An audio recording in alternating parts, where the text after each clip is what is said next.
Yo, Ellie, what's up with today's lunch? It's all frozen food. Plus, I see some leftovers. Talk about cutting corners. Sorry, Aiden. I had severe morning sickness today, so I couldn't cook. Morning sickness. Is morning sickness such a big deal that you couldn't even bother to cook? It seems to vary depending on the person. But it was so bad for me today, I couldn't even bear the smell of food. You sure you're not just overreacting? Huh? There's a lot of women at my workplace. Being a cosmetics company, our CEO is a woman, and about 70% of the staff are women. Yeah, and? Pregnant women are all working as usual. They continue to work even after their bellies show. You're a housewife, and you can't even bother to cook? That's why I told you it depends on the person. Then why is everyone at work okay? Everyone's working their butts off like usual. Are you managing your health? Maybe that's the problem. My health? It's a reaction to pregnancy. I can't control that. You've been sleeping all the time since getting pregnant. Is that good for your health? The last holiday, I invited you to go out, but you just slept all day. Strong drowsiness is a symptom of early pregnancy. I myself don't want to be sleeping all day. You only seem to be being lazy to me. Is it really because of pregnancy? Aren't you just using it as an excuse? No, Aiden, why are you so cold since I got pregnant? I'm bearing your child. Can't you be more nice? Because you're always using pregnancy as an excuse. I don't intend to be making excuses. You reject eating out due to your condition. You're always trying to take naps. You're putting off chores and the laundry is piling up. Pregnancy is a big deal, you know? I'm carrying an additional life. It comes with sickness. It wrecks your hormonal balance. Could you please learn more about pregnancy? I told you, I see everyone working fine at work. The CEO's daughter is pregnant, but she shows up to work every day.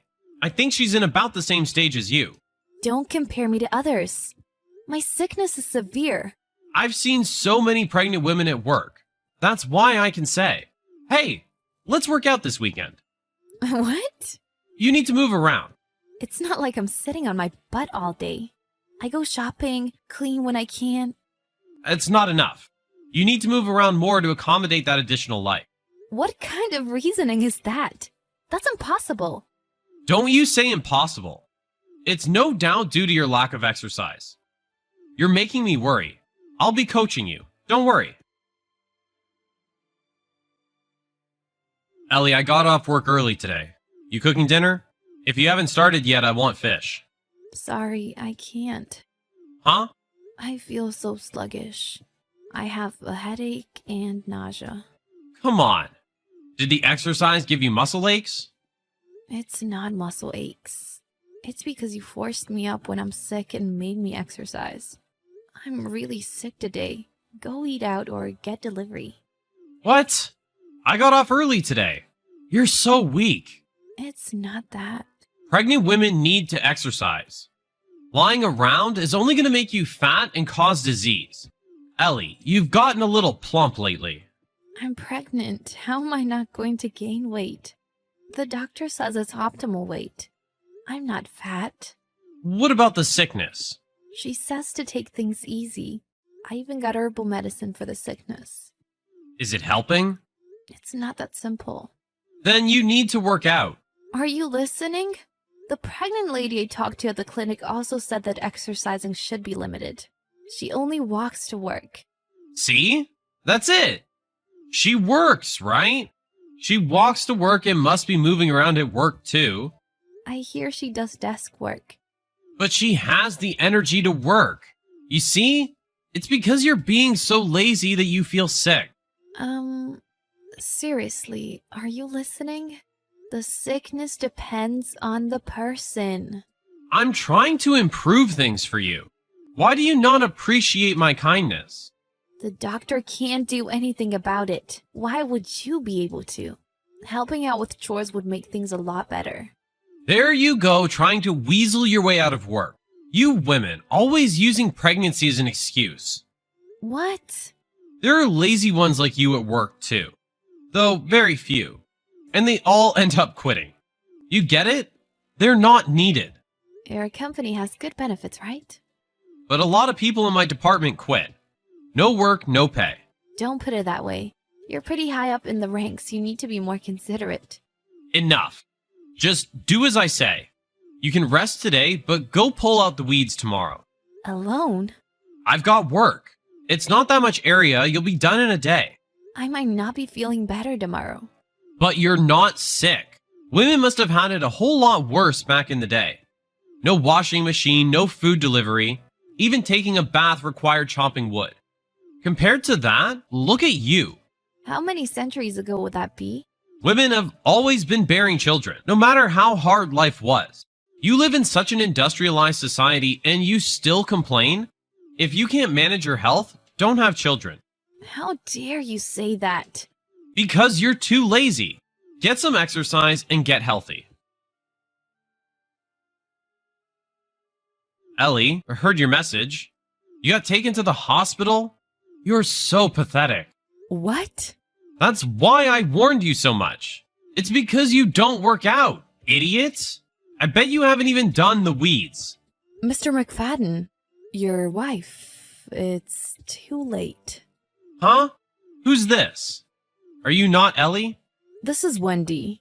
I work as a secretary at your company. Ring a bell? What?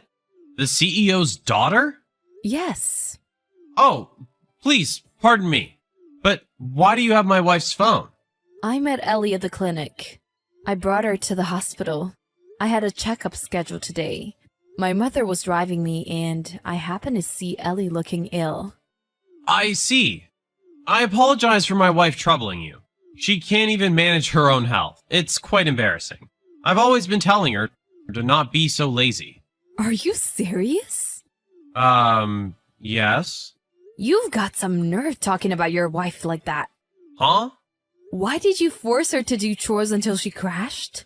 She's been told by the doctor to take things easy. I know she has been telling you about her sickness.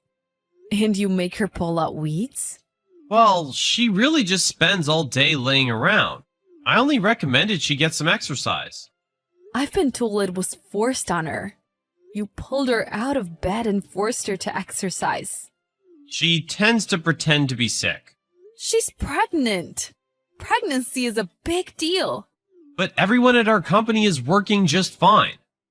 My wife seems to be so easy on herself. Those who continue to work have relatively light symptoms. Those who cannot work are allowed to take leave. Oh, really? You just notice them by seeing their bellies. My mother makes sure to provide a women-friendly work environment. Please do not tell me you've been making such remarks at work. No, definitely not. I'm always astonished that so many pregnant women are able to work like normal. And what about those who cannot? What do you mean? Those who have difficulty coping with pregnancy and menstruation. How have you been caring for them? My department does not have many such people. I see. Very well. And are you not worried about your wife? I told you, it's too late. Ah, yes, sorry. I was so surprised it was you. But the condition of your wife should be top priority. Are you not coming to the hospital? No, I'll head over right now. But what do you mean by too late? Everything. Please ask her yourself. Ellie, sorry. Can I go see you? Please don't refuse my visitation. No, I'm still recovering. But you can message me like this, right? Then you should be able to talk. Seeing your face will make me feel worse. So no. Don't say that. I was called out by the CEO. She was infuriated. I'm being transferred out of my department to work in supplies. Is that so? That's all you have to say? It's your fault. You were blabbing about me to her daughter. My fault. It's all true. Yeah, but I really regret what I did. I finally see how hard it is to be pregnant. So I want to apologize. I was so sick every day. The morning sickness, the drowsiness. I would even get anemic. It was so hard without your understanding. It was unbearable. I'm so sorry. I've had enough. I'm having the child by myself. I don't need you. What do you mean? How are you going to make it alone? You can't do chores and take care of the child alone. And you don't work. How are you going to pay for things? I'll have your child support and child care benefits. Not to mention some savings from when I was single. I'll have my parents help me, so I'll be okay. You won't be okay. You need me with you. I'll do the chores and help take care of the child. What makes you think you can? You never did chores before. I've changed. You just feel that way because of what you went through at work. I don't trust you anymore. You were probably just told by your boss to apologize to me, no? I've always been begging you, but you didn't try to understand. I think I needed the input of a third person. Well, then you don't need me anymore. That settles things. Come on. I really see how bad I was. Really? You are just blaming me for being transferred. Doesn't seem like you understand. You'll just repeat the same thing if I let you off the hook now. No, I won't. I'll change. If I don't, then you can divorce me. I'll sign the paper. No! You said I shouldn't have children if I can't manage my health. I don't want to be with someone with that attitude. I understand that it is hard for men to become aware of their role as a father, but you never had any consideration for me. This is not just a matter of pregnancy. I'm so sorry. I'll be a good father. I won't have purpose in life without you. No meaning to live. My child and I were about to lose our lives because of you. All you care about is yourself. That does no good for us. I really thought it was over when I got carried to the hospital. So, we need a divorce. Ellie, please don't say that. Forgive me. You're such a bother. I'll be straightforward. You need to disappear. You only make my sickness worse. I need to manage my health for this baby. It came to light that my husband had been very cold to those at work having difficulty with their maternity issues. And he was transferred by the CEO's order. He should be grateful he wasn't fired. But he got greatly depressed from the demotion and wage cut. On top of that, with everyone glaring at him at work, I doubt he'll last much longer. The divorce talks were not smooth either, but the attorney that Wendy introduced to me was very helpful in getting things settled. I even got compensation for pain and suffering. My ex-husband seems to be a wreck now. But I don't care as long as the child support checks keep coming in. I'll just sue him if the payments stop. Even if he becomes unemployed, I'll make him sell his property. I will make him take responsibility for this child. I have moved in with my parents since leaving the hospital. My health is coming back, and I should be fine by the time I give birth. I will not forget to be thankful to everyone supporting me and give back by having a healthy child. I will raise my child to the best of my ability to make up for the father not being around. I'm off to a fresh new start with my soon-to-be-born child.